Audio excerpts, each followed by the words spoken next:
Nah, jadi gizi ibu hamil itu seperti yang kita diskusikan sebelumnya, bahwa dia akan saling mempengaruhi, saling dipengaruhi oleh status gizi sebelumnya, gitu ya. Pas waktu remaja bagaimana, pas waktu dia jadi calon pengantin bagaimana, nanti saling mempengaruhi. Jadi kalau status gizinya baik, tentu pas waktu ibu hamil, pas waktu dia statusnya hamil, dia status gizinya harus dipertahankan. Jangan sampai menurun. Kayak gitu ya. Kalau gizi ibu hamil itu dilihatnya dari IMT prakehamilan. Jadi pas waktu setelahnya menikah kayak gitu dicek IMT-nya berapa, dan juga indikator lainnya itu dia penambahan berat badan. Nah, penambahan berat badan ibu hamil ini dia tuh juga dilihatnya dari status gizinya. Itu ya teman-teman ya. Jadi status gizinya yang dia normal itu otomatis dia penambahan berat badannya akan berbeda dengan status gizi yang dia berlebih, overweight ataupun obesitas. Nah, ini kan bisa kalau kita pikir memang ini ya, apa namanya, make sense ya kayak gitu. Kalau dia kegemukan, otomatis dia harus diturunin, atau dia kenaikan berat badannya itu dia per minggunya itu beda, lebih sedikit dibandingkan dengan status gizinya normal. Pun juga yang status gizinya kurang, dia penambahan berat badannya akan lebih besar dibandingkan yang status gizi normal ataupun status gizi yang lebih kayak gitu ya. Makanya di sini karena ibu hamil ini dia mempunyai masalah-masalah ya gitu. Hipertensi, terus dia DM gestasional, terus dia ada KEK kayak gitu. Makanya tetap harus dicek. Jadi di sini ada lilanya nih gitu. Jadi dicek dia ibunya KEK atau enggak nih, kurang energi kronis atau enggak. Diceknya dari lingkar lengan atas menggunakan pita lila atau bisa menggunakan meteran jahit gitu ya. Jadi dilihat kalau dia lingkar lengan atasnya dia kurang dari 23,5, nah itu dia dikategorikan kurang energi kronis. Gitu. Nah, itu untuk mencapai lila yang ini, misalkan kalau ingin ditingkatkan kayak gitu ya, tentunya dia penambahan berat badannya juga harus ditingkatkan. Jadi misalkan si ibu ini lilanya itu 18 gitu. Untuk melihat kenaikan lilanya tuh sampai di atas 23,5 atau 23,5 itu dia enggak 1 minggu 2 minggu, dia prosesnya lama gitu. Karena ibu hamil KEK itu nanti akan diberikan PMT pemulihan, pemberian makanan tambahan pemulihan. Berupa apa? Berupa biskuit dan juga susu dari puskesmas, dan itu gratis. Jadi makanan PMT-nya itu dia diberikannya ke ibu hamil KEK dan juga gizi kurang bagi balita. Gitu ya. Jadi biskuitnya itu biskuit yang memang dikeluarkan untuk ibu hamil ya, dikeluarkan oleh pemerintah kayak gitu. Terus di sini tadi ya, jadi harus dicek nih MT kehamilannya. Jadi sebelum hamil tuh berapa? Jadi kalau normal tuh 18 sampai 22,59 indeks massa tubuhnya.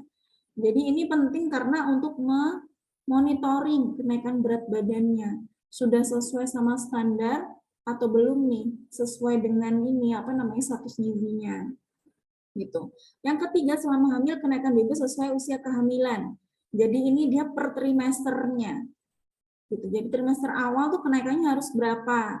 Tapi juga ini dilihatnya juga dari status gizinya juga. Jadi tidak hanya kenaikan BB-nya ini dari usia kehamilannya. Gitu. Biasanya mungkin teman-teman pernah dengar gitu ya, misalkan bayinya besar, gitu, bayinya besar nanti ketika melahirkan bisa jadi ibunya mengalami kesusahan, makanya ibunya diminta untuk diet karbohidratnya, menurunkan konsumsi karbohidratnya, karena dia penambahan berat badannya itu dia berlebih kalau dilihat dari status gizinya, gitu ya. Nah, ini untuk ngecek anemia atau tidak nih. Jadi kadar Hb normalnya harus lebih dari 11 gram per desiliter. Ya, maaf ya, ini lebih dari 12 gram per desiliter. Jadi kira-kira dia kadar Hb-nya, hemoglobinnya berapa nih? Kayak gitu.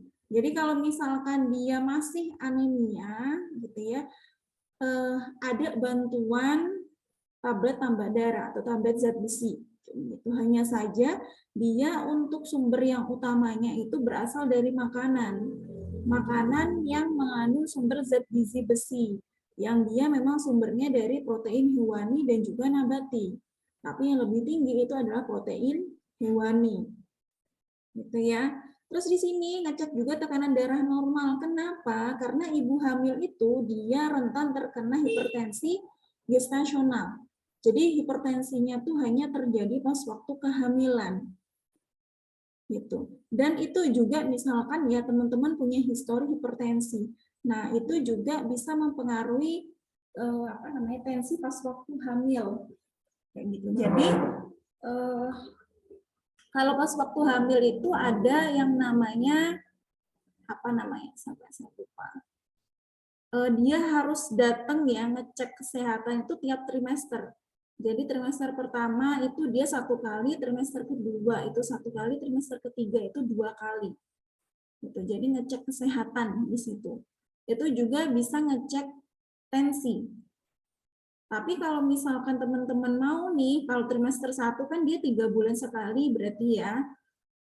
Teman-teman juga bisa datang di posyandu. Jadi posyandu itu nanti ada tenaga kesehatannya. Jadi bisa ngecek tensinya. Tapi biasanya tenaga kesehatannya itu nggak selalu standby ya. Jadi biasanya di akhir-akhir.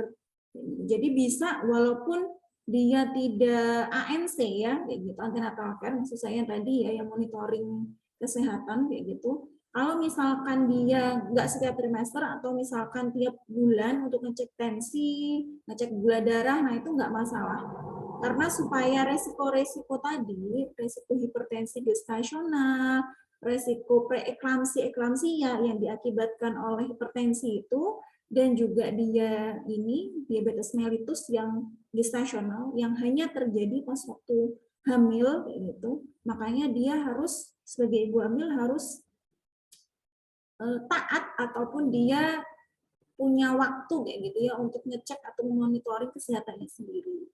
Di sini juga ini ya gula darah dan juga protein juga. Gula darah di sini hubungannya ke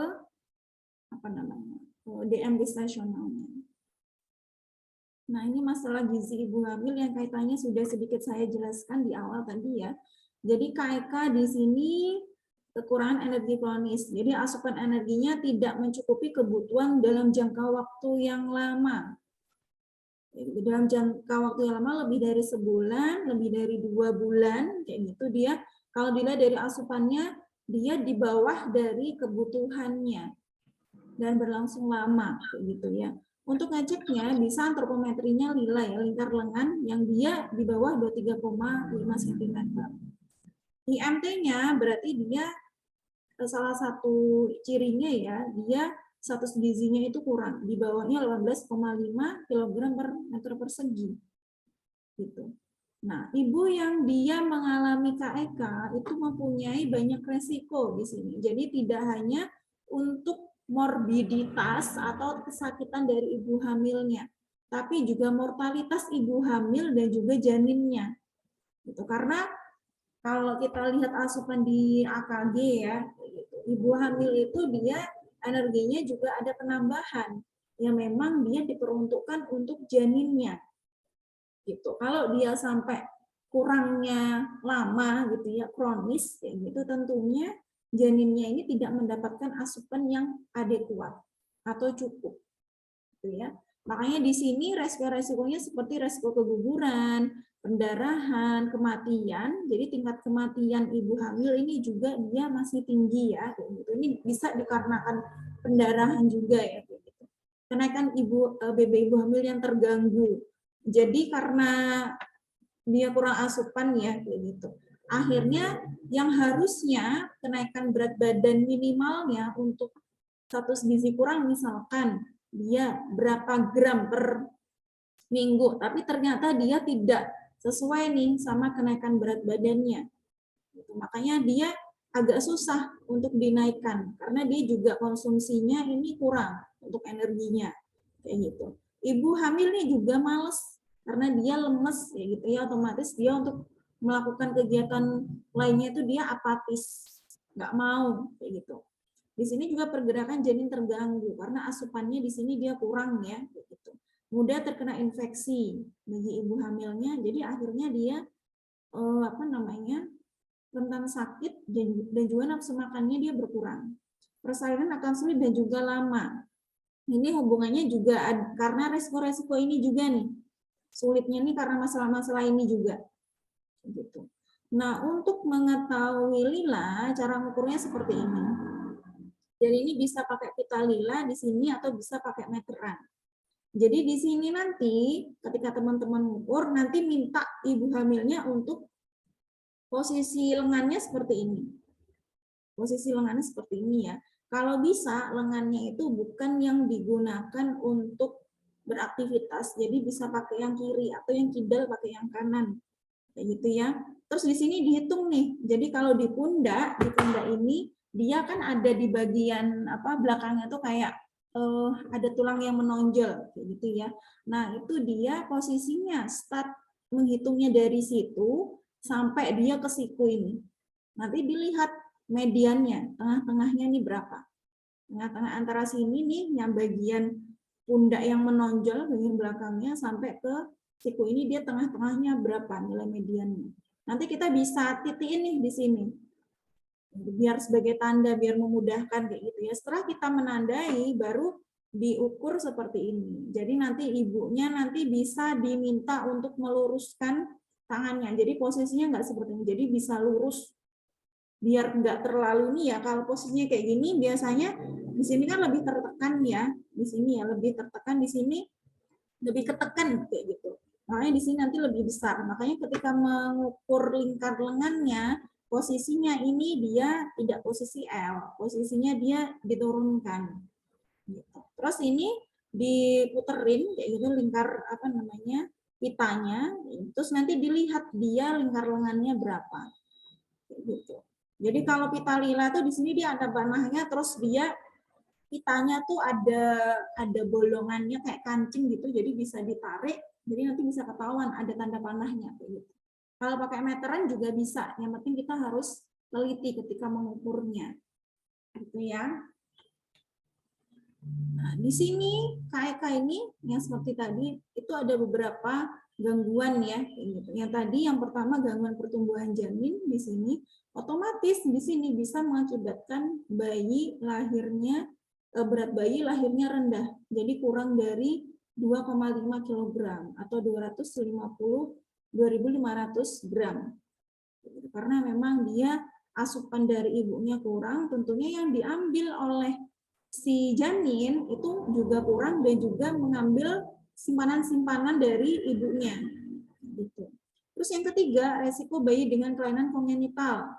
Nah, ini biasanya kalau defect neural tube ini juga di awal-awal ya. Jadi dia ke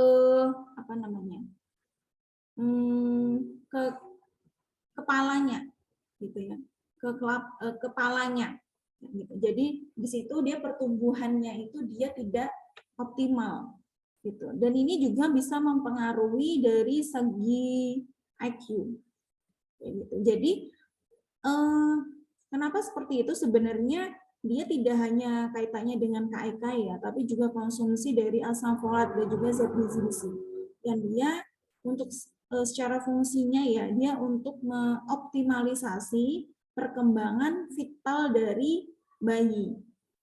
Gitu. Jadi perkembangan otak dan juga saraf-sarafnya gitu. Jadi di awal-awal itu dia perkembangan vital gitu ya. Yang keempat, resiko bayi lahir stunting sehingga meningkatkan resiko terjadi PTM pada usia dewasa. Jadi di sini ketika bayi itu BBLR, bayi itu stunting itu tidak otomatis pas waktu lahir gitu ya, dicek dia panjang badan per umurnya, oh dia stunting. Enggak bisa seperti itu. Jadi bayi itu dicek bisa dikatakan stunting itu ketika sudah berapa bulan kayak gitu ya. Enggak pas waktu lahir dia otomatis stunting kalau kita lihat per panjang badan per ininya per umurnya enggak. Gitu. Tapi nanti karena dia di awal ini sudah BBLR, dia akan mempunyai resiko stunting. Jadi secara indikator parameternya yang panjang badan per umur itu, dia SB-nya, standar deviasinya itu kurang dari -2. Kayak gitu. Atau istilahnya kalau pakai bahasa Indonesia tuh pendek ya, ataupun sangat pendek. Dibandingkan kalau anak seumurannya, gitu, atau dibandingkan dengan umurnya sendiri. Terus di sini ada gangguan pertumbuhan dan perkembangan sel otak yang akan berpengaruh pada kecerdasan anak. Nah, ini hubungannya juga sama yang nomor 3 tadi ya. Gitu. Terus selanjutnya, masalah yang kedua itu anemia. Jadi ini direvisi aja ya, kurang dari 12.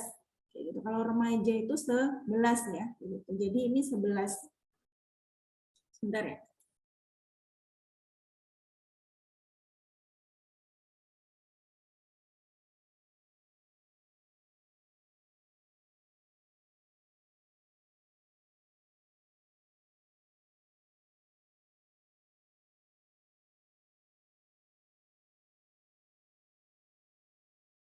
Oke, jadi saya revisi lagi ya. Jadi kalau ibu hamil itu 11. Jadi kalau dia kurang dari 11 itu anemia. Tapi kalau dia wanita dewasa itu dia 12. Jadi kalau misalkan dia tidak dalam kondisi hamil tapi statusnya itu adalah wanita usia subur, itu dia harus di atas 12 atau 12 ya, bukan di bawah 12. Dikatakan anemia. Nah, anemia sendiri untuk ibu hamil itu tidak hanya untuk ibu hamil ya, untuk semuanya itu dia memang tidak hanya berkaitan dengan konsumsi zat gizi besi. Tapi kalau berdasarkan Riskesdas memang dia untuk kebutuhan zat gizi besi yang dia berdasarkan asupannya ya, itu dia yang paling kurang dibandingkan dengan penyebab lainnya seperti dia talasemia atau kelainan darah, terus dia pendarahan ataupun kecelakaan gitu. Jadi yang paling banyak itu karena berhubungan dengan ini konsumsinya tuh yang kurang gitu. Nah, di sini juga ibu anemia itu dia bisa beresiko ini ya, beresiko anemia karena ibunya sudah KEK. Jadi asupannya kurang. Jadi asupannya kurang dan juga dia bisa meningkatnya pengeluaran zat besi dari tubuh karena pendarahan akut dan juga kronis. Jadi misalkan kalau ibu hamil kadang kan ini ya ada keluar flek gitu ya, flek kalau stres gitu, atau misalkan dia pendarahan lainnya, darah yang dikeluarkan itu dia tuh bersama dengan zat besi. Jadi baik dia menstruasi atau dia misalkan kecelakaan, nah itu dia keluarnya darah itu bersama dengan zat besi, kayak gitu. Nah di sini juga anemia bisa dikarenakan jarak persalinan terlalu dekat.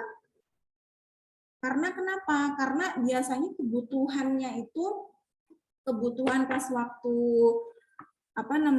ibu yang sudah bersalin ya, ibu nifas kayak gitu, ataupun misalkan ibunya baru 6 bulan kayak gitu, anaknya usianya baru 5 bulan sudah hamil lagi kayak gitu, itu dia akan rentan terkena anemia gitu, karena dia untuk kebutuhan nifas pun itu dia berbeda dengan ibu menyusui ya, kayak gitu, itu berbeda dengan ibu hamil kayak gitu. Anaknya masih menyusui kayak gitu, tapi dia juga sudah hamil nih.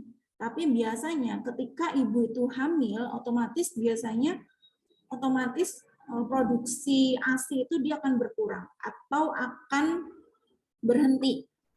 Ini karena berhubungan sama hormon ya. Nah, ini kebutuhan zat gizi besi selama hamil ya. Jadi misalkan ini energinya ya. Jadi per trimester itu dia beda-beda penambahannya. Dia plus 180, plus 300, plus 300. Ini maksudnya di sini dihubungkan dengan kebutuhannya di sini. Misalkan kalian kita ya, misalkan 19 sampai 29 tahun, kebutuhannya tuh 1900. Nah, nanti kalau hamil ditambah, kalau dia trimester pertama berarti ditambah 180. Jadi 1000 berapa? 2000 berapa kayak gitu ya. Kalau dia trimester kedua berarti 1900 ditambah 300. Pun juga yang ini nanti ya, yang dia makronutrien dan juga mikronutrien lainnya. Jadi kebutuhannya yang berdasarkan umur ini dia ditambahkan dengan trimesternya.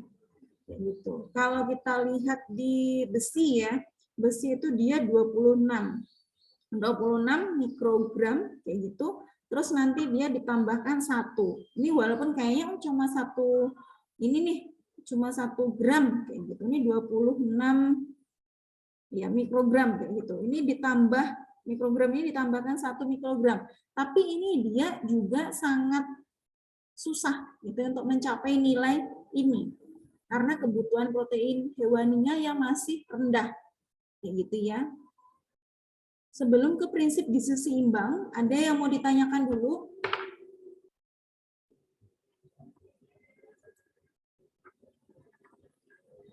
Nah, jadi untuk prinsip gizi seimbang ini sebenarnya beberapanya itu sama ya dengan PUGS yang secara umum. Hanya saja biasanya berdasarkan kebutuhannya ada yang paling di highlight, misalkan untuk zat gizi besinya, ataupun asam folatnya, ataupun karena berdasarkan masalah-masalah ibu hamil, jadi apa saja yang perlu diperhatikan, gitu ya. Nah ini untuk variasi makanannya, untuk karbohidratnya ini hampir sama, di 500 sampai 600% dari energi. Tentunya dia juga ada penambahan tadi ya berdasarkan nilai AKG ya, gitu. Jadi ini dia 50 sampai 60% dari energi totalnya kalau kita hitung nih dari kebutuhan sehari gitu. Nah, ini fungsinya karbohidrat ini karena memang dia sebagai sumber utama dari kalori, ini fungsinya sebagai sumber energi untuk sel darah merah, otak, sistem saraf pusat dan juga plasenta maupun janinnya. Gitu. Sedangkan protein kebutuhannya 17 gram per hari. Jadi ini seperlimanya dari sumber protein hewani. Jadi bisa lebih dibanyakinnya itu protein nabati, tapi juga harus kalau bisa harus diseimbangkan dengan adanya ketersediaan dari protein hewani. Karena dia dari konsumsi ini ya apa namanya kayak bioavailabilitasnya gitu ya. Jadi dia lebih penyerapannya tuh lebih tinggi dari protein hewani kayak gitu. Sedangkan lemak di sini kebutuhannya kurang dari 25% dari kebutuhan energi. Jadi dia fungsinya sebagai perkembangan janin dan pertumbuhan awal pasca lahir. Jadi sebagai simpanan ya, ini ya. Terus dia juga ada omega 3 DHA untuk perkembangan dan fungsi saraf janin selama kehamilan. Jadi misalkan dia konsumsi ikan-ikanan gitu, atau minyak ikan, itu bagus. Jadi dikurangin sumber yang trans fatty acid. Jadi nanti dicek lagi ya, TFA itu apa, trans fatty acid itu apa. Gitu. Jadi dikurangin konsumsi yang dia lemak jenuh. Jadi dibanyakin konsumsi lemak yang tidak jenuh juga. Gitu. Kalau tidak jenuh tuh dia kebanyakan bersumber dari protein hewani yang dia dagingnya putih. Yang dia misalkan ikan, ayam, kayak gitu. Kalau dia yang jenuh, kebanyakan itu dia dari hewani yang dagingnya warna merah. Gitu, dari sapi, terus dari apa namanya kambing, dari babi kayak gitu. Jadi dia tinggi kayak gitu. Terus di sini konsumsi PUFA, polyunsaturated fatty acid. Jadi dia tidak jenuh ya, unsaturated fatty acid kayak gitu. Akan mempengaruhi transfer PUFA ke plasenta dan juga ASI-nya. Jadi ini untuk yang tadi di awal-awal ya untuk simpanan. Terus ini masih ke lemak. Jadi sumber DHA dan ALA. Jadi ini ada minyak ikan, sayuran hijau, minyak canola, biji labu kuning dan minyak flaxseed.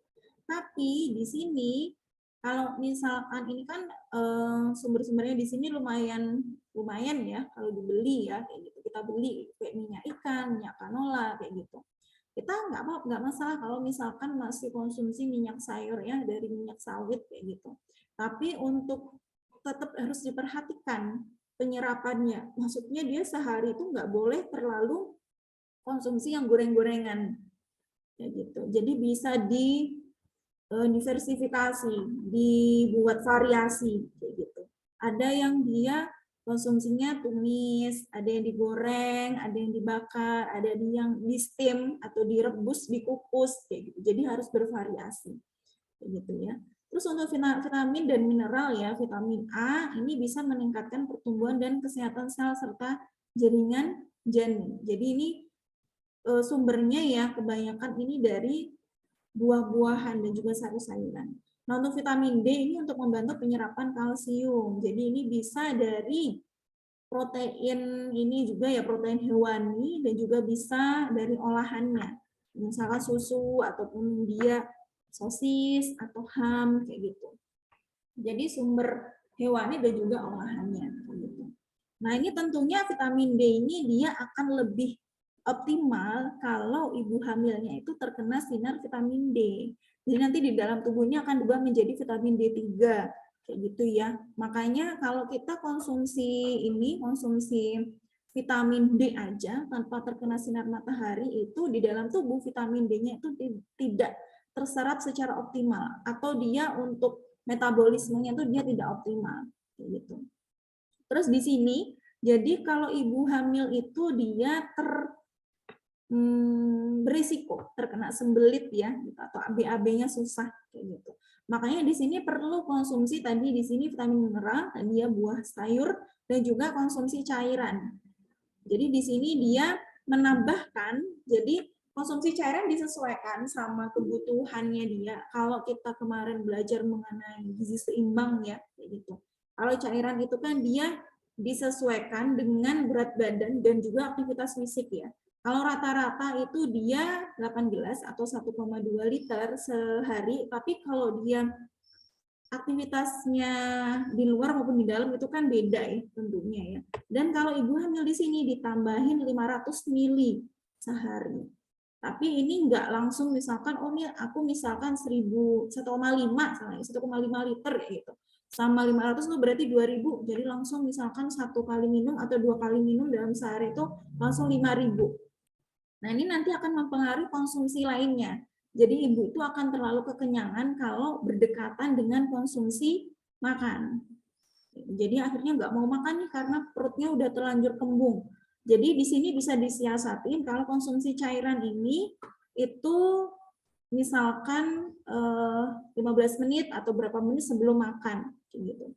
Jadi kalau teman-teman ini ya, ada yang muslim kayak gitu. Kalau menurut Rasulullah itu kan dia perut atau lambung itu kan ada tiga bagian ya, sepertiga untuk udara, sepertiga untuk makanan, sepertiga untuk minuman. Kayak gitu. Pun juga ini fungsinya itu sebenarnya itu supaya kalau kita kebanyakan itu nggak membuat kita akhirnya nggak konsumsi makan. Jadi kalau sudah kekenyangan nih sebelum makan, itu sudah terlalu banyak konsumsi cairannya, nah itu akhirnya konsumsinya akan sedikit. Tapi fungsinya, kalau kita konsumsi cairan sebelum makan ini, sebenarnya fungsinya juga untuk menekan terlalu banyak makan. Gitu. Jadi di sini kita bisa menghubungkannya ya, kayak gitu. Jadi kalau konsumsinya itu jangan terlalu banyak, gitu. Karena kita juga ada penambahan konsumsi makronutrien maupun mikronutrien.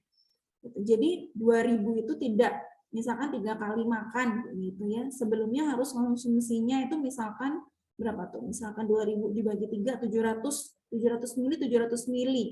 Nah, itu akan tubuh itu ketika konsumsi selanjutnya ya, konsumsi makan itu juga akan terlalu kekenyangan. Jadi disesuaikan aja, misalkan berapa nih dibagi 5 kali gitu.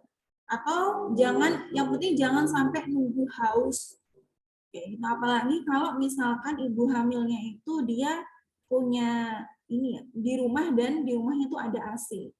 Biasanya kalau dia di rumah dan ada AC, itu sebenarnya ada dua sih. Bisa jadi dia kalau terkena AC akan lebih sering haus, tapi biasanya lebih seringnya kalau orang kerja gitu ya yang dia kena AC itu, dia akan jarang konsumsi cairan karena nggak merasa haus gitu.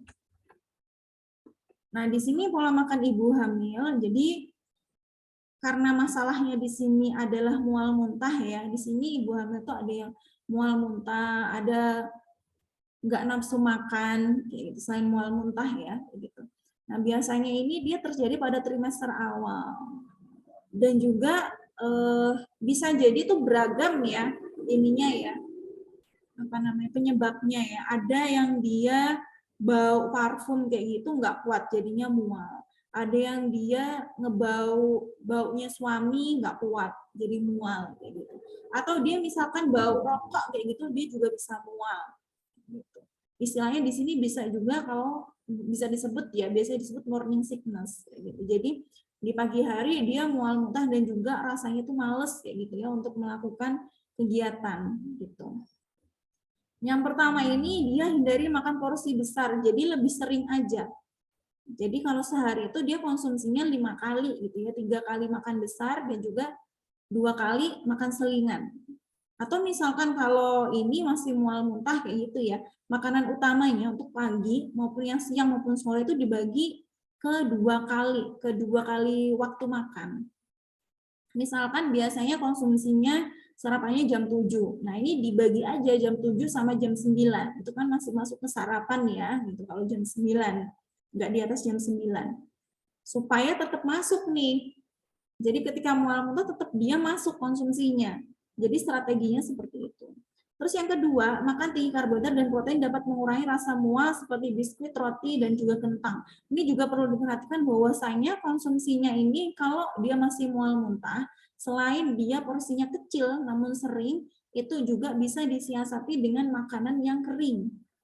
Misalkan kalau kita konsumsi roti kayak gitu ya, kita masih mual, rotinya bisa di-bake, bisa dipanggang biar agak keras, atau bisa konsumsi biskuit gitu. Terus yang ketiga, hindari bau makan yang menyengat karena memang penyebab mual muntah itu kan beragam ya. Ada yang dia bau makanan yang terlalu baunya terlalu menyengat kayak gitu ya. Itu dia mual. Ada yang dia karena apa dia mual kayak gitu. Yang keempat, sesudah makan jangan terburu-buru berbaring. Jadi duduk dulu, baru nanti misalkan beberapa 30 atau 1 jam setelahnya bisa baringan. Gitu.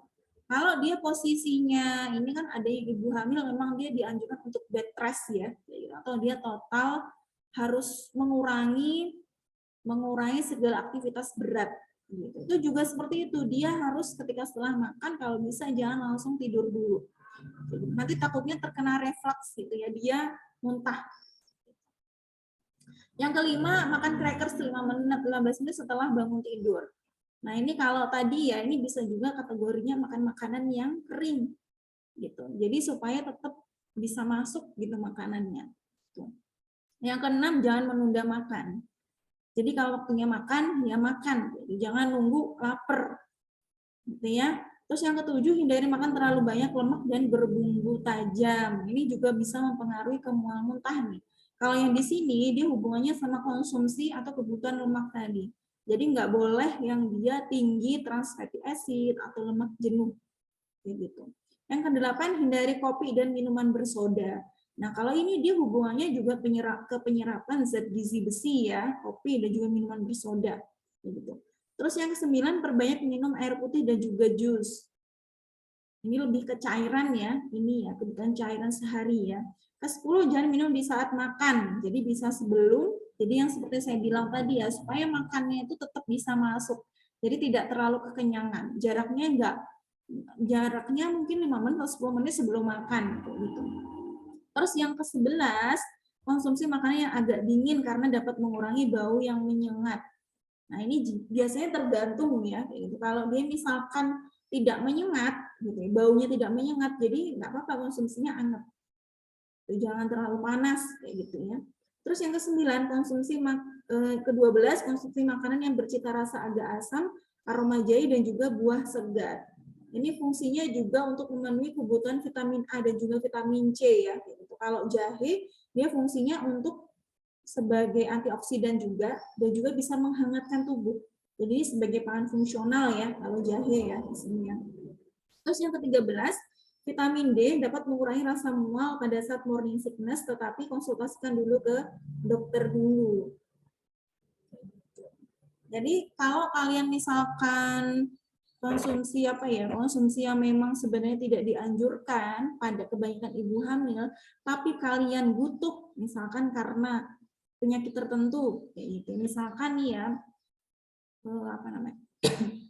HIV kayak gitu, atau misalkan sebelumnya kalian punya DM kayak gitu, jadi harus suntik insulin kayak gitu. Itu tetap harus dikonsultasikan dengan dokter karena kan hidup kalian tidak hanya untuk kalian tapi juga nanti pengaruhnya ke janin Konsumsi obat itu juga harus bisa mungkin ditanyakan ke dokter kalau memang takutnya nih bisa mempengaruhi kesehatan janin, seperti dia kemoterapi gitu ya. Walaupun sebenarnya nggak masalah gitu ya dia konsumsi obat ketika kemoterapi dan juga bersamaan dengan hamil, tapi tetap harus diawasi oleh tenaga kesehatan gitu ya.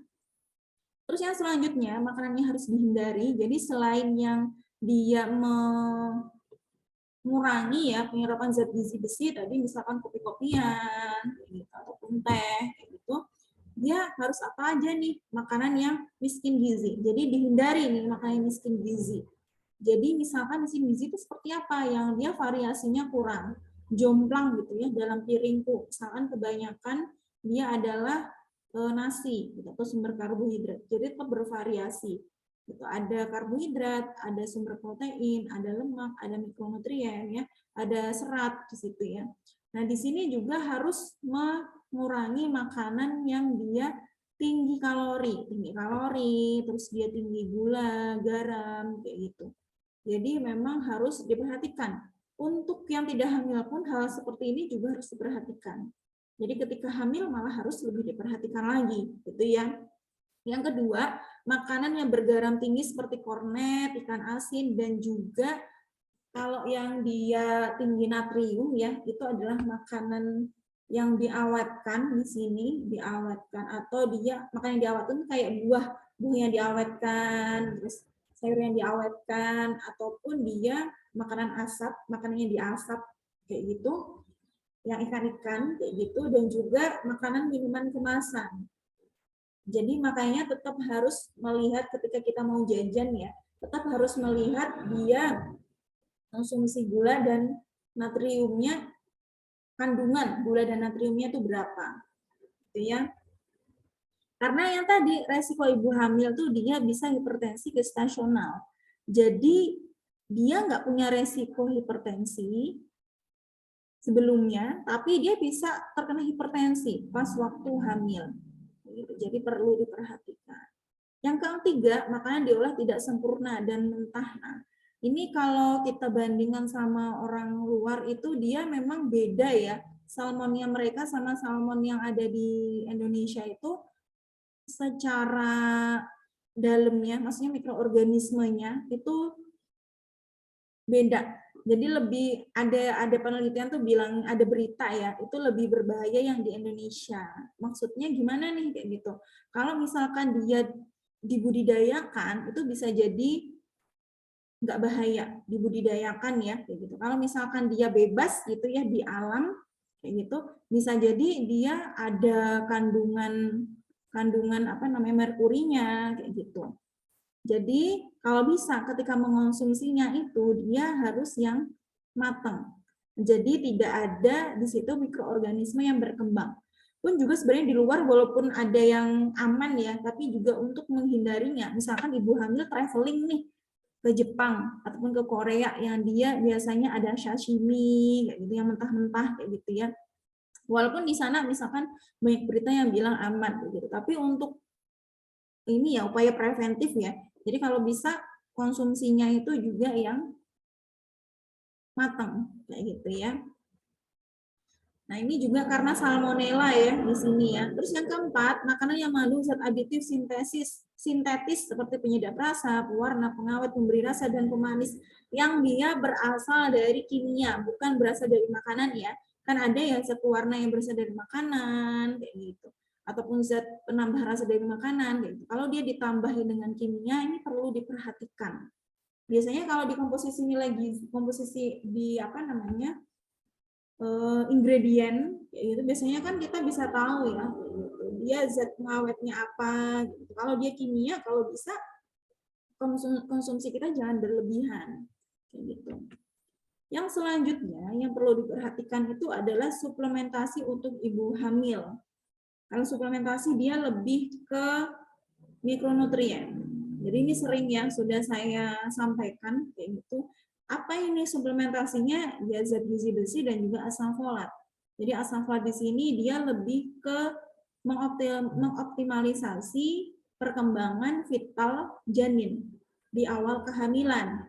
Kalau zat gizi besi itu juga hampir sama asam folat. Jadi dia mendukung optimalisasi perkembangan janin.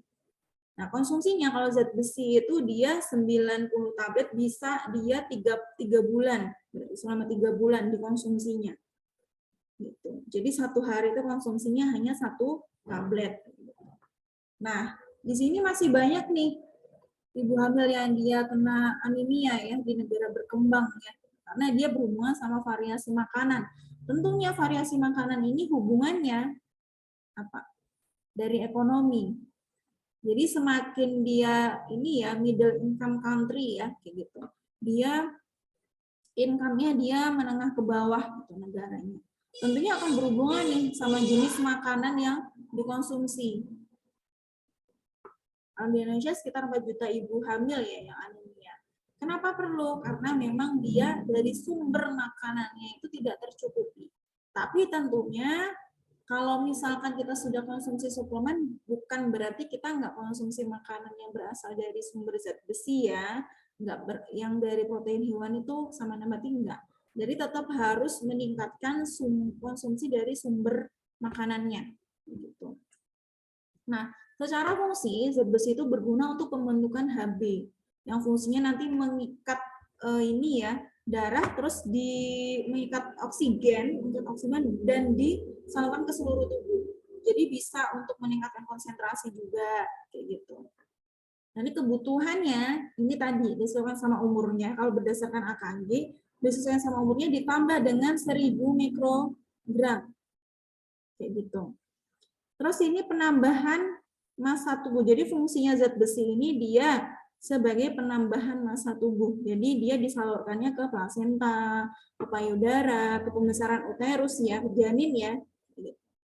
Terus asupan zat besi yang kurang, dia bisa mengakibatkan ini anemia, pendarahan, terus dia keguguran, BBLR, mortalitas pada ibu dan juga anak itu bisa.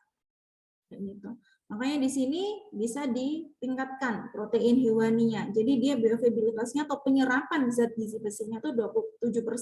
Sedangkan kalau protein nabati penyerapannya zat besinya itu bisa terserap itu hanya 5%, di bawah 5% gitu ya. Nah, jadi kalau ini ya suplementasi di sini, jadi kalau untuk resikonya sebenarnya anemia ini untuk yang dia trimester pertama itu dia sekitar 20%. Kalau trimester kedua, ketiga itu dia lebih besar, 70%. Gitu. Makanya di sini harus konsumsi 90 tablet.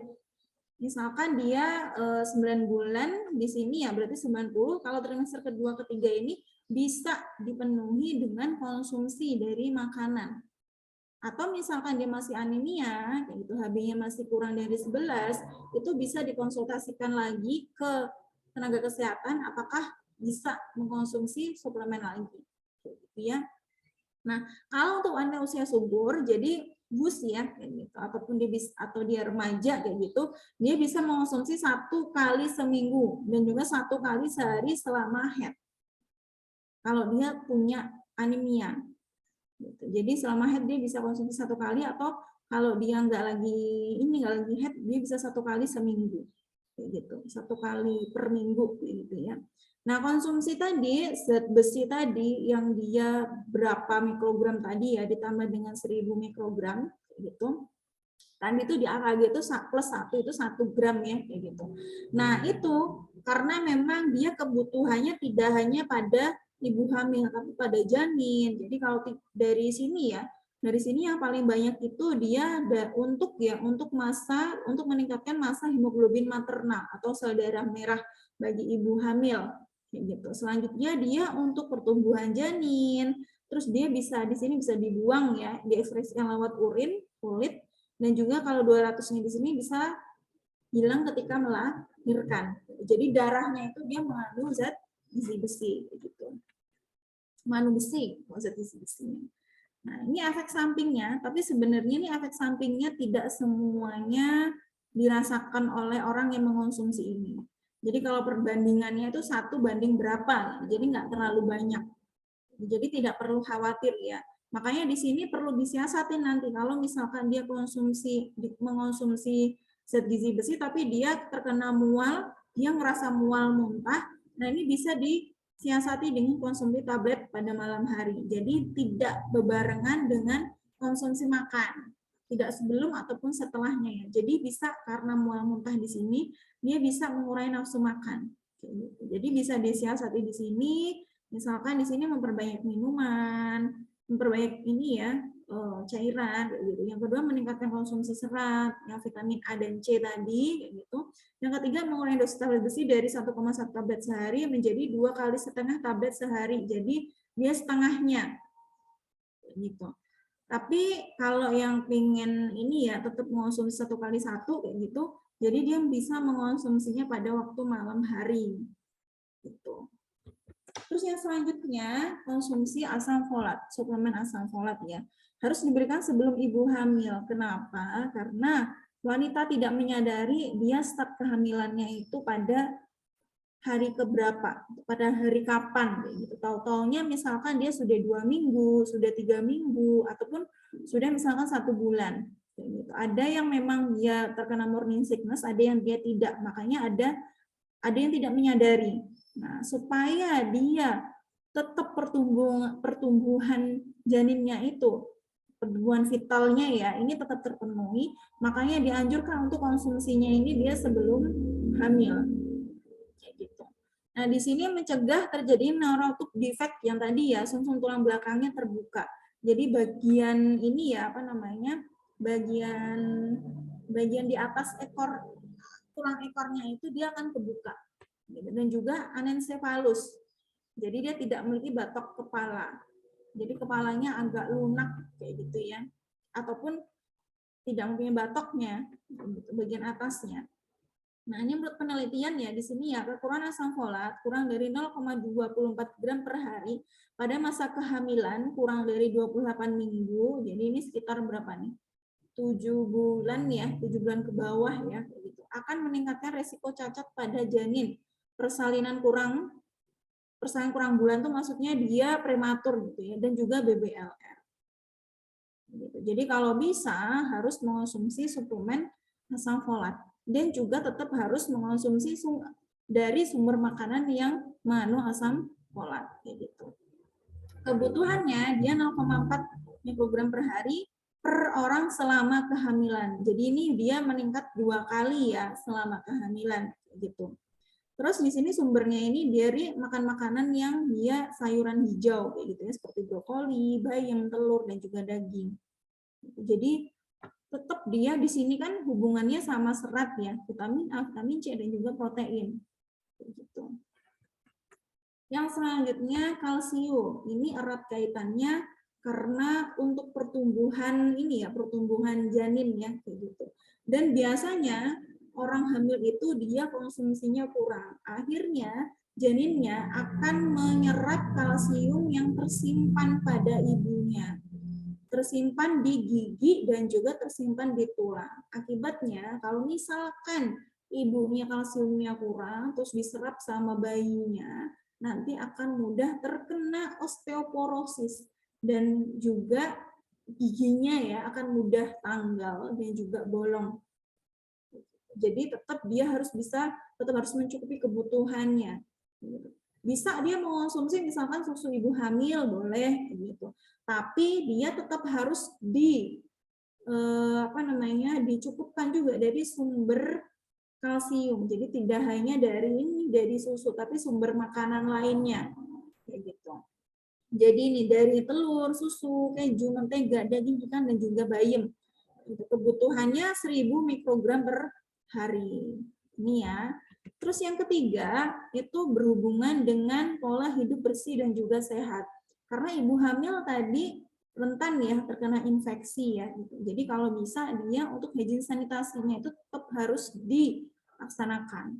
Jadi mandi, terus membersihkan organ reproduksi, dan juga menggunakan alas kaki. Nah ini perlu diperhatikan. Jadi di sini misalkan menjaga kebersihan di sini ya mandi, ganti baju, membersihkan vagina ataupun membersihkan organ reproduksi ya untuk mencegah sumber infeksi. Cukup tidur. Nah, ini perlu juga. Kalau sudah hamilnya sudah agak besar biasanya agak susah tidur ya gitu. Tapi diusahakan untuk bisa tidur. Jadi kayak punya waktu time-nya kayak gitu. Jadi jangan, biasanya kan kalau nggak bisa tidur karena memang panas ya, kalau ibu hamil itu biasanya kadang udah gerah kayak gitu. Jadi nanti bisa nih di dikasih fasilitas gitu ya, gitu, kipas angin ataupun AC kayak gitu, supaya bisa tidur dengan nyenyak kayak gitu. Terus dia ada imunisasi di sini ya, imunisasi TT ini mencegah tetanus.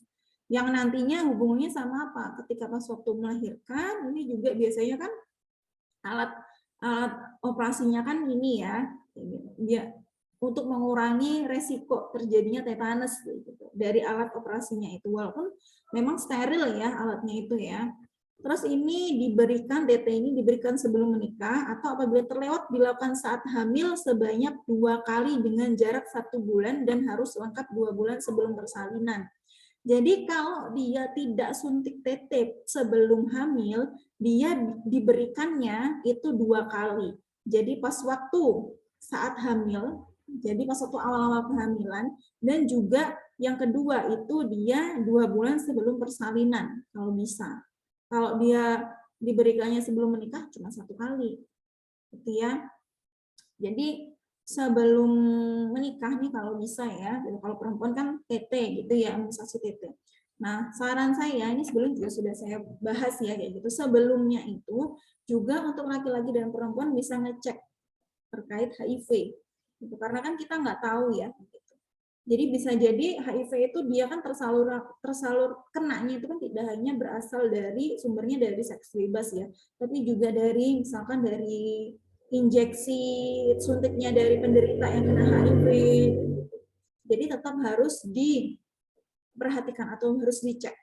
Takutnya nanti juga berhubungan nih sama janinnya, kayak gitu ya. Terus dia tidak merokok.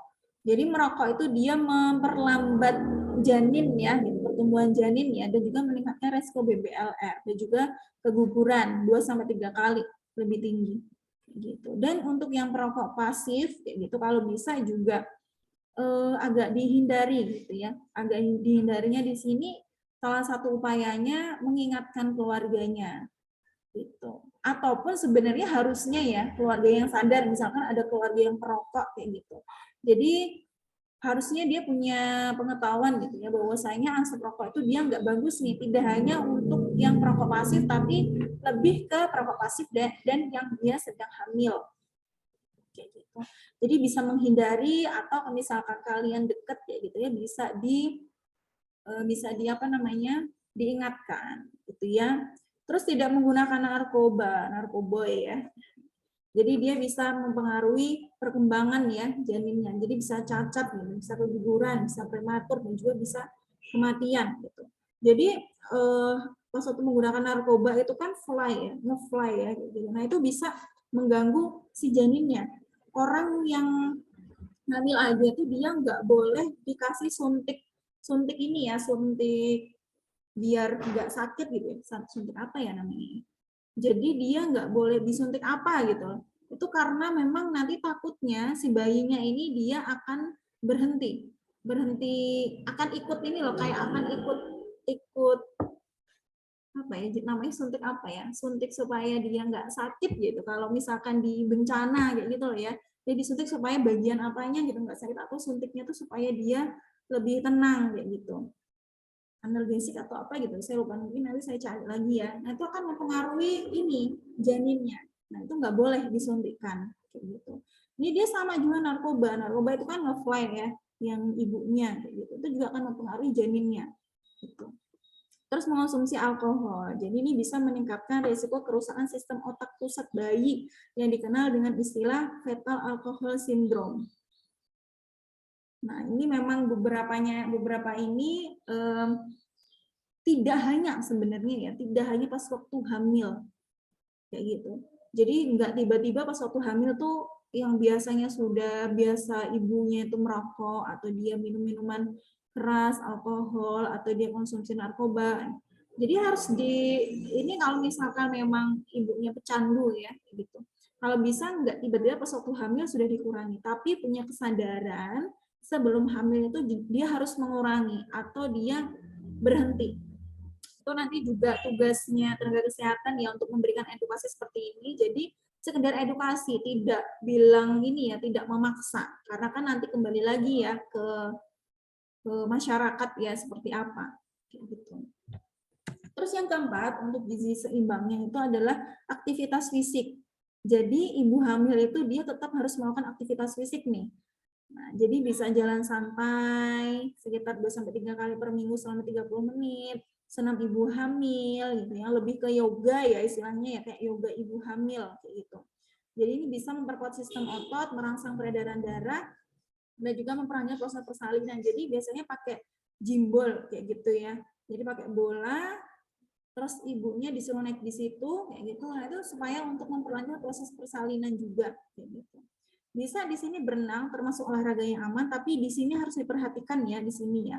Lakukan secara bertahap jika sebelumnya belum pernah renang. Jadi 5-10 menit pada waktu pertama dan kedua berenang. Apabila merasa berat melakukannya, cukup dengan berendam atau jalan-jalan di dalam kolam. Karena olahraga berenang itu sebenarnya olahraga yang paling banyak menggerakkan tubuh. Gitu. Tapi kalau misalkan dia merasa berat, nggak kuat, itu jangan diteruskan. Jadi bisa cuma jalan-jalan di air, berendam, kayak gitu. Jadi cukup sampai di situ aja ya. Nah, selanjutnya ibu hamil yang mempunyai komplikasi atau riwayat komplikasi kehamilan sebelumnya ya seperti pendarahan, keguguran, sebaiknya berkonsultasi terlebih dahulu dengan dokter sebelum melakukan suatu aktivitas fisik ataupun olahraga ya. Misalkan sebelumnya itu pernah pendarahan. Nah, aktivitas fisiknya juga harus istilahnya diperhatikan. Jadi nggak harus dia olahraga fisik yang agak berat dulu. Jadi ringan-ringan dulu aja. Karena kan bisa jadi kan ini ya, kayak orang-orang yang dia bed rest, kayak gitu, yang bed rest itu bisa jadi karena sudah sebelumnya dia melakukan aktivitas fisik yang berat, ataupun ini salah satunya aja ya, gitu. Atau dia melakukan aktivitas fisik yang sedang, ternyata dia mengalami flek. Akhirnya dia disuruh non-stop kegiatan-kegiatan seperti itu. Jadi dikonsultasikan ketika sebelumnya mengalami komplikasi dan ingin tetap melakukan aktivitas fisik, biar tahu nanti yang cocok aktivitas fisiknya tuh yang apa. Kayak gitu. Terus yang kelima, pemantauan berat badan sehat. Jadi ini sebelumnya tadi ya. Jadi sebelum hamil kalau bisa sudah tahu IMT, indeks massa tubuh prakehamilan, supaya tahu penambahan berat badan yang sesuai itu berapa. Kayak gitu. Jadi ini prakehamilannya, BB-nya sebelum kehamilan ya, kayak gitu. Pemeriksaan ANC itu 4 kali. Ya, ANC antenatal care. Gitu. Jadi 1-2 itu di trimester 1 dan 2. 1 kali trimester 1, 1 kali trimester 2, 2 kali di trimester ketiga. Gitu. Nah, trimester 1 BB ibu merefleksikan atau mencerminkan perubahan cadangan ibu dan perubahan fisiologi tubuh ibu serta pembentukan organ tubuh janin atau pembentukan plasenta. Jadi masih pertumbuhannya masih sedikit.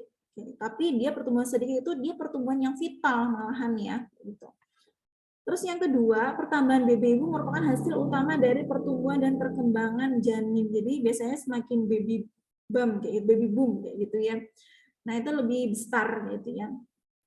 Terus yang ketiga, trimester ketiga, pertambahan BB ibu selain karena pertumbuhan tubuh ibu yang lebih besar, juga disebabkan pertumbuhan dan perkembangan plasenta dan janin serta meningkatkan volume cairan. Nah, ini pertambahan beratnya ya di sini ya. Jadi di sini kalau berdasarkan trimesternya, yaitu trimester 1, 2, 3, 4, kayak gitu. Nah, ini dia 0,65 kg per minggu. Jadi kita bisa ngeceknya di sini. Ini rata-rata saja ya, rata-rata pertambahan BB-nya itu 10 sampai 12 kg selama kehamilan. Gitu. Atau dia kebanyakan setelah minggu ke-20, itu pada trimester kedua dan juga ketiga. Gitu. Nah, tapi di sini, yang ke ini harus disesuaikan sama status gizinya. Di sini ya, untuk ibu hamil yang tergolong kurus, yang IMT prakehamilannya itu kurang dari 18,5, dia diharapkan kenaikannya itu 12,5 sampai 18 kg selama kehamilan ya, kayak gitu.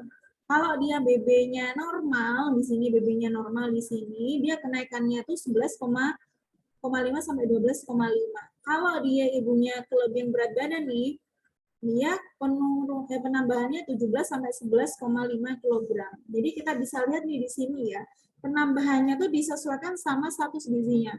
Kalau semakin status gizinya itu berlebih, penambahannya akan semakin sedikit. Gitu. Nah, ini untuk yang ibu hamil yang mengalami status gizi kurang pada trimester kedua dan ketiga dianjurkan pertambahannya itu setiap minggunya kira-kira sebesar 500 gram. 500 gram per minggunya. Gitu. Kalau bisa ya, kalau status gizinya kurang. Ya gitu. Kalau status gizinya lebih, kalau bisa penambahannya itu dia 300 gram per minggu. Ini juga apa namanya? Karena memang supaya nggak terlalu berlebihan ya kenaikan berat badannya ya, gitu. Terus kalau BB-nya tidak naik atau kenaikannya lambat itu gimana? Gitu. Berarti di situ ada ketidakseimbangan asupan. Jadi konsumsinya berarti kurang. Yang dia nanti akan rentan terjadi KIK, kurang energi kronis, ataupun bisa juga KEP, kurang energi protein. Gitu ya. Jadi kebutuhan zat gizi ini akan terus meningkat, yaitu seiring dengan pertumbuhan di dalam rahim. Jadi trimester 1, 2, 3 itu akan semakin meningkat. Jadi konsumsinya itu juga harus terpenuhi supaya berat kita, gitu ya, berat kita dan janin itu atau penambahan beratnya itu dia sesuai, kayak gitu. Nah ini ya, BB itu tidak naik karena ini ketidakseimbangan. Nanti hubungannya ke perkembangan dari si janinnya. Janinnya BBLR nih, kalau dia perkembangannya kurang. Cara menghindari penurunan dan kenaikan lambat BB itu seperti apa? Yang pertama, yang masalahnya itu karena dia mual muntah ya. Jadi kalau mual muntah tentunya dia nggak nafsu makan atau konsumsinya dia tidak adekuat. Tadi seperti yang sebelumnya ya, setelah sebelumnya itu kalau mual muntah ini makanan apa saja nih yang perlu dihindari atau strategi apa saja nih yang harus dilakukan. Ini sudah ya di sini ya mengonsumsi makanan dengan frekuensi makanan lebih sering, makanan yang kering kayak gitu, makanan yang sering porsinya kecil tapi sering gitu, tidak menunggu sampai lapar gitu. Tidak terlalu ini baunya tidak terlalu menyengat kayak gitu. Jadi nanti bisa dilihat lagi di slide sebelumnya gitu. Yang kedua, pastikan setiap suapan yang masuk ke mulut adalah bergizi baik dan beraneka ragam. Jadi tidak yang miskin gizi tadi ya. Tidak yang dia tinggi kalori saja dan juga tidak yang tinggi garam dan juga gula. Tapi dia bervariasi. Ada makronutrien dan mikronutrien ada di situ semuanya. Yang secara besar kebutuhannya ya prosentasenya itu dia sesuai kayak gitu. Yang ketiga, ini berhubungan sama ini ya, hindari mengonsumsi terlalu banyak junk food karena dia miskin gizi ya, kayak gitu. Yang dia tinggi kalori, kayak gitu. Terus yang keempat, perbanyak makanan kaya protein ini sesuai sama gizi seimbang tadi ya, yang bervariasi. Gitu. Sebelum ke kondisi khusus, nah ini langsung sini. Sebelum ke kondisi khusus, ada yang mau ditanyakan?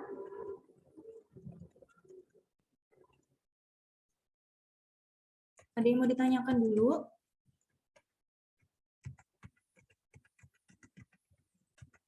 Jadi kondisi khusus di sini itu dia lebih ke masalah-masalah yang hanya terjadi pas waktu ibu hamil ya. Jadi yang pertama itu adalah hiperemesis gravidarum. Jadi di sini dia mual muntah kategori berat. Jadi akhirnya benar-benar asupan yang dikonsumsi itu dia keluar semuanya. Yang dia memungkinkan terjadi resikonya kena KEK. Nah, ini terjadinya pada usia kehamilan 8 sampai 12 minggu. Jadi masih di awal-awal kehamilan ya. Nah, ini bisa berkurang atau berhenti di usia kehamilan sekitar 16 minggu.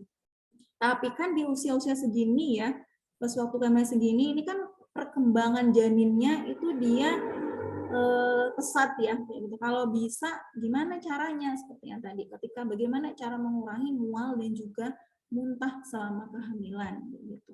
Nah, mencegahnya ini sebenarnya sama ya kayak mengurangi mual muntah kayak gitu ya.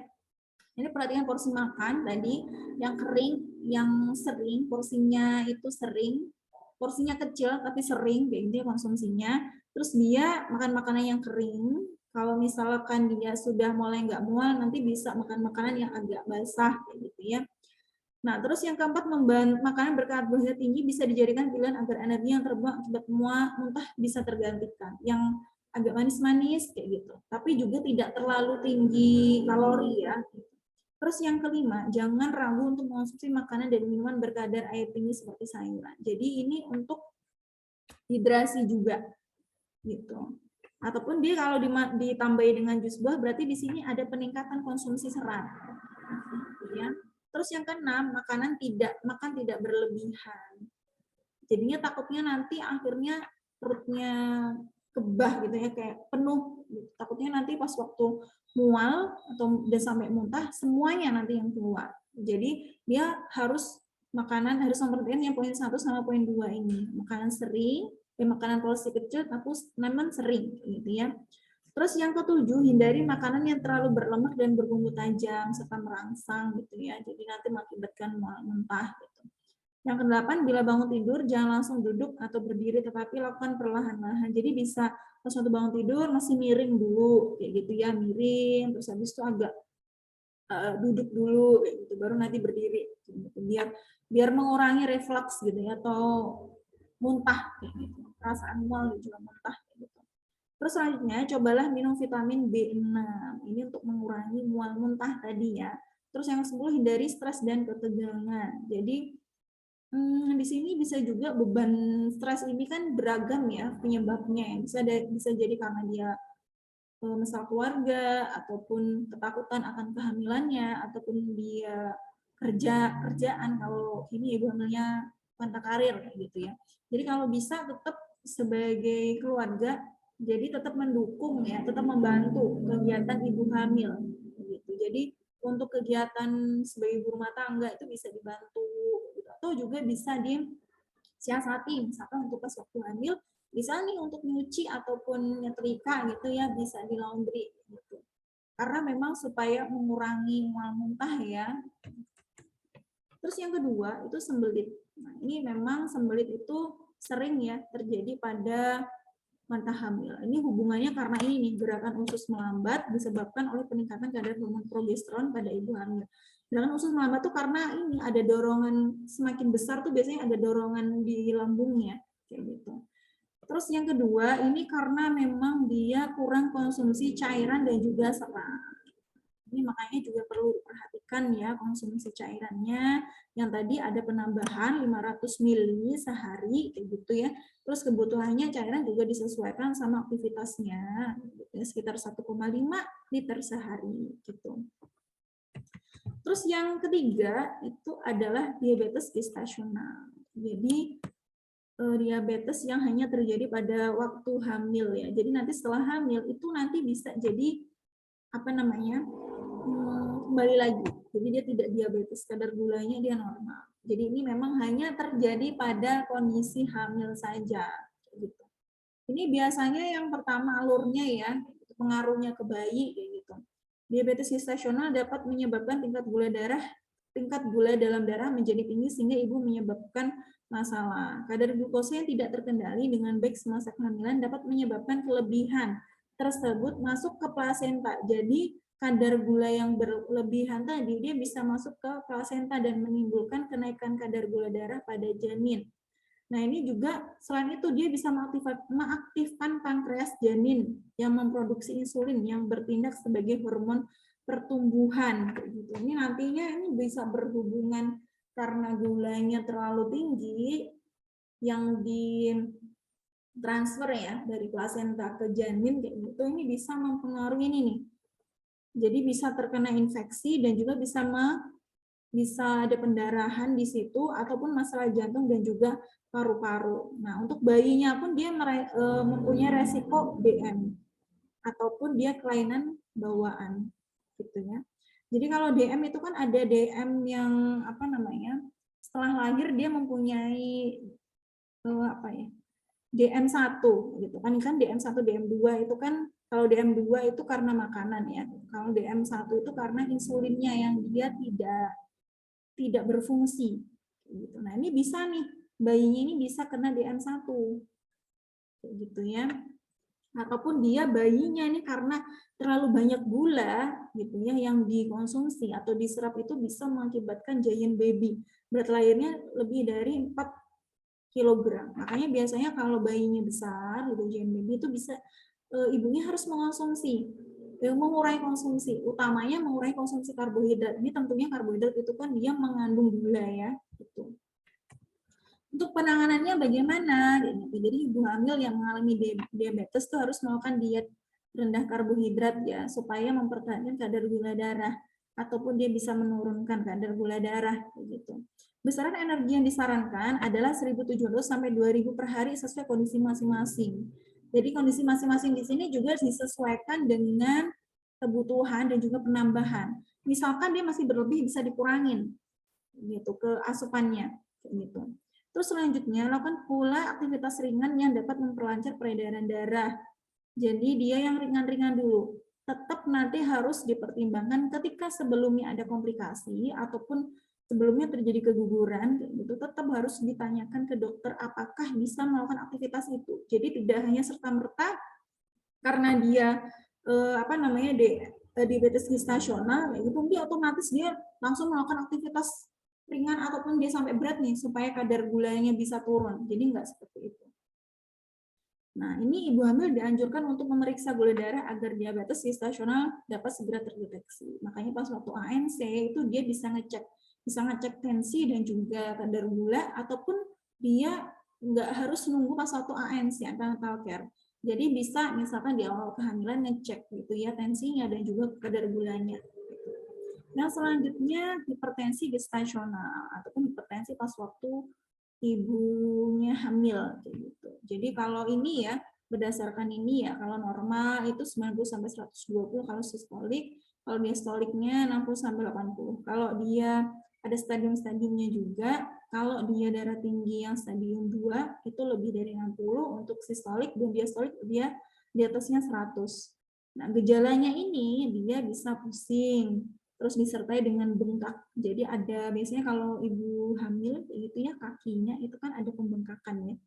Berarti di situ dia kenapa pembengkakan kayak gitu? Karena natrium tadi, natrium yang dia kalau dia konsumsinya banyak bisa mengakibatkan tensi, itu dia akan istilahnya garamnya itu atau natriumnya itu dia akan mengikat cairan. Gitu. Makanya dia akan bengkak kakinya. Kalau kalian lihat biasanya ya kakinya bengkak kayak gitu, berarti di situ ada resiko hipertensi. Nah, ini bisa cek laboratorium ya terkait protein urinnya ya gitu. Ini yang muncul kehamilan itu disebut dengan pregnancy induced hypertension atau hipertensi gestasional tadi ya. Muncul pada usia kehamilan sesudah 20 minggu. Sedangkan hipertensi yang muncul sebelumnya dinamakan hipertensi kronis sebelum 20 minggu ya, atau biasanya dia mempunyai histori hipertensi gitu. Nah, di sini dia bisa meningkatkan resiko kematian pada bayi dan juga dia terlepasnya plasenta dan juga gangguan pertumbuhan. Nah, kalau dia sudah akut banget, dia bisa mengakibatkan ini preeklamsia. Ini masalah yang beda ya kayak gitu. Tapi dia lebih parah sebenarnya ya, sampai kejang kalau di sini kalau dilihat-lihat sampai kejang kayak gitu. Jadi preeklamsia tuh kalau preeklamsia itu dia nggak terlalu dirasa. Jadi dia ibu hamil mengalami hipertensi gestasional, tapi dia tidak terlalu kerasa secara pusingnya kayak gitu. Dia hanya ini tadi ya, kadar protein urinnya tinggi dan juga odem di tungkai, di kaki yang punggung kakinya itu ya. Makanya biasanya kadang orang-orang yang tungkai kakinya bengkak kayak gitu kayak ngerasa biasa gitu. Karena dia nggak sampai ngerasain pusing ataupun nggak belum kejang-kejang gitu. Kalau eklamsia, kalau dia sudah eklamsia di sini ya, ibu hamil itu sampai kejang-kejang. Gitu. Jadi tensinya tinggi, dia juga ada odem pembengkakan di tungkainya, terus dia protein urinnya dia tinggi, dan juga dia ditambah dengan kejang-kejang. Ini bisa membahayakan tidak hanya pada janinnya aja, tapi juga keselamatan ibunya. Kayak gitu. Dari sini ada yang mau ditanyakan. Jadi kita tetap harus selama kehamilan ya tetap harus memonitoring, selain memonitoring penambahan berat badan, itu juga harus memonitoring ini ya hipertensi dan juga kadar gula. Dan juga bisa ngecek nih lingkar lengannya. Gitu. Selanjutnya menyusun menu ibu hamil. Jadi di sini kalau sesuai studi kasusnya ya, ini contohnya Dengan Neng, usia 26 tahun, hamil anak pertama, usia kehamilan 3 bulan, tinggi badan 160, BB-nya 51, berasal dari Jabar. Keluhannya selama hamil mual, muntah di pagi hari, dan tidak bisa makan nasi. BB sebelum hamil 49 kg. Selama hamil dia suka sekali makan permen sebagai penghilang mual. Berarti untuk antropometrinya dia sebelum kehamilan 49 ya, gitu. Jadi kenaikannya di sini hanya 2 kg. Tuh ya, berarti IMT sebelum hamil dia masuknya ke normal ya. Karena dia 49 ini dibagi dengan tinggi badan.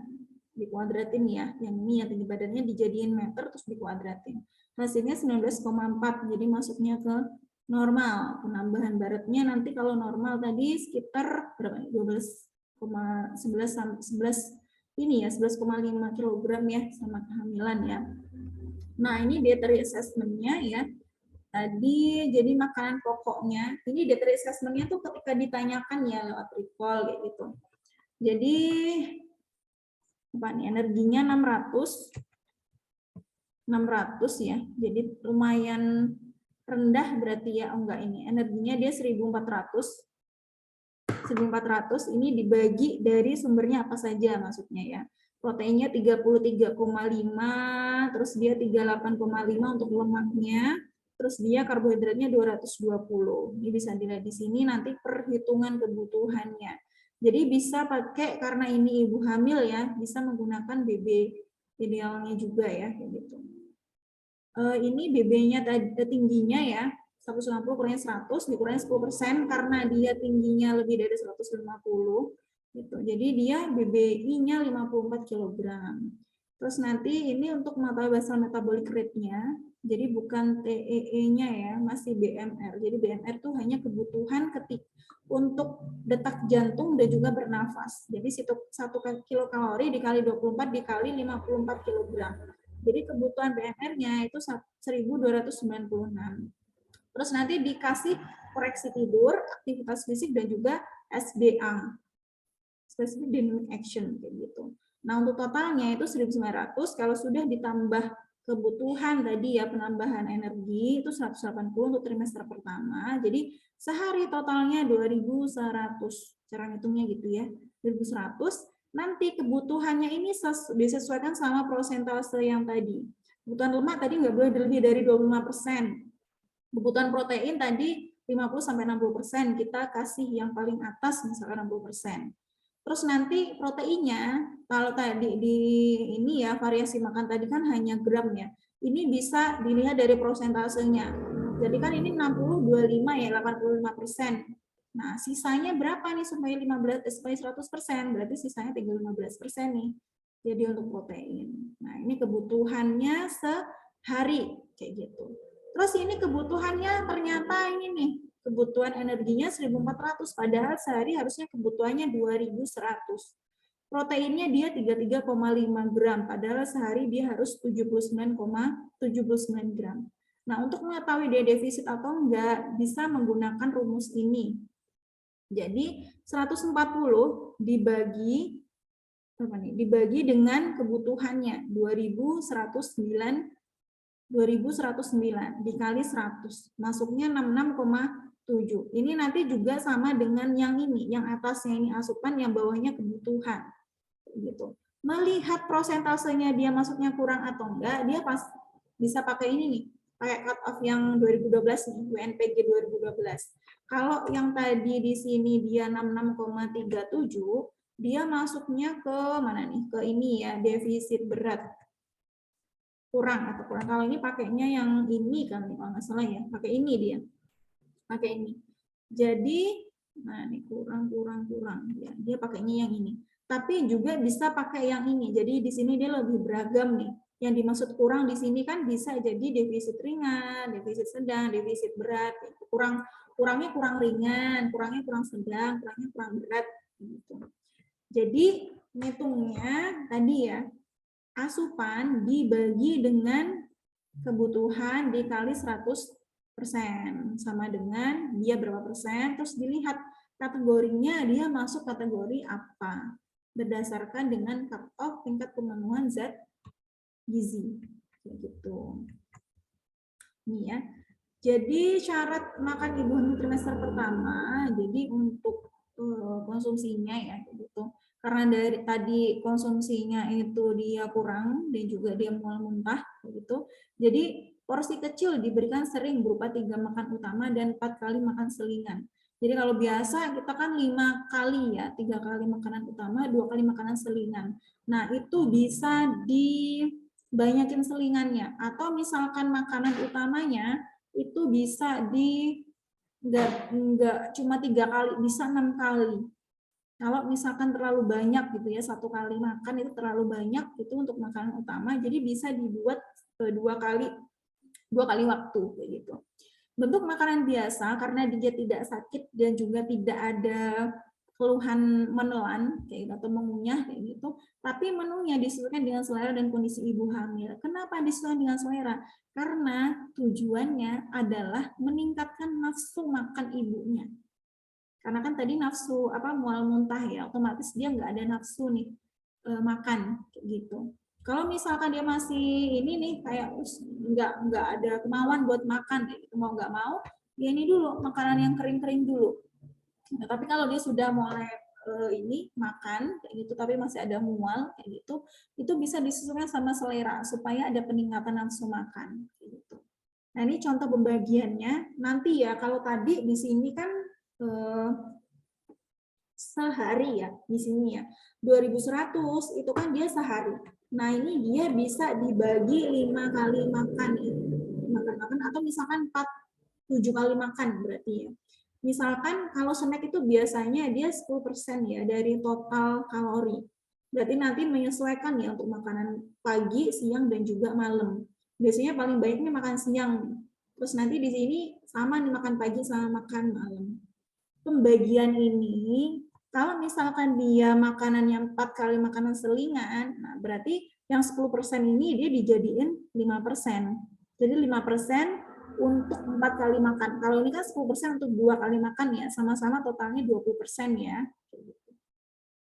Ini fungsinya sebenarnya kenapa dibagi seperti ini untuk digunakan ketika kita membuat menu.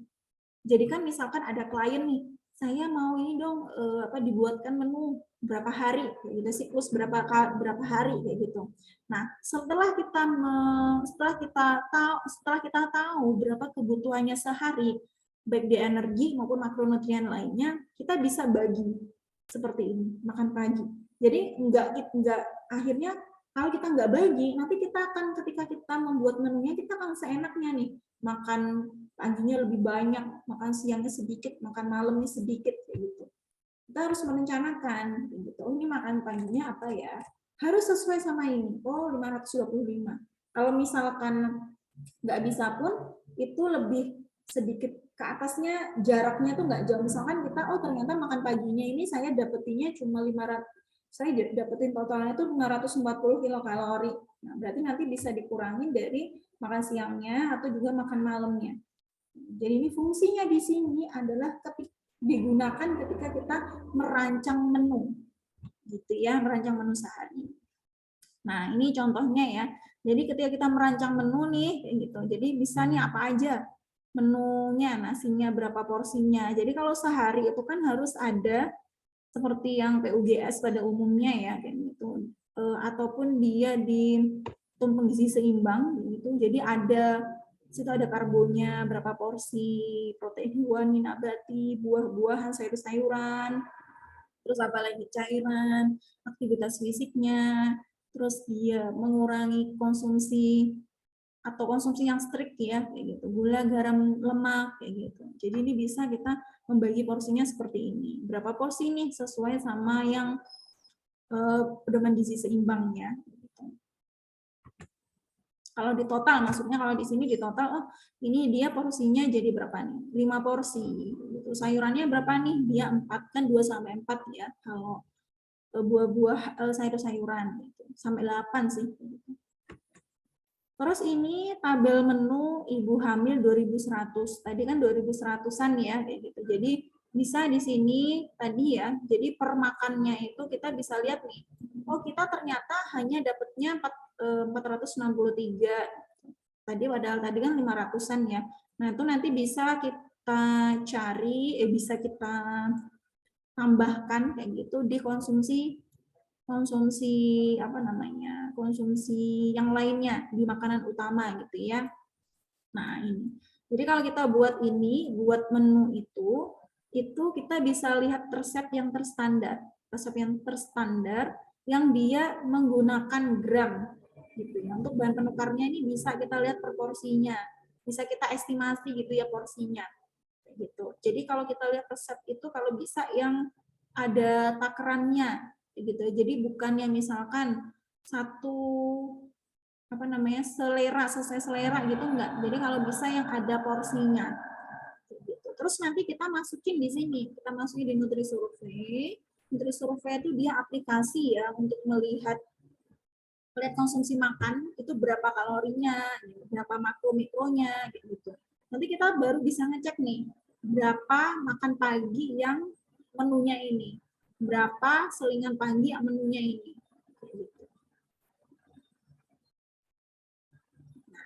Ini ringkasan dari yang tadi ya. Jadi gizi ibu hamil itu masalahnya misalkan morning sickness, IMT-nya itu gimana, prakehamilannya itu akan mempengaruhi penambahan berat badannya, juga akan mempengaruhi penambahan energinya kayak gitu.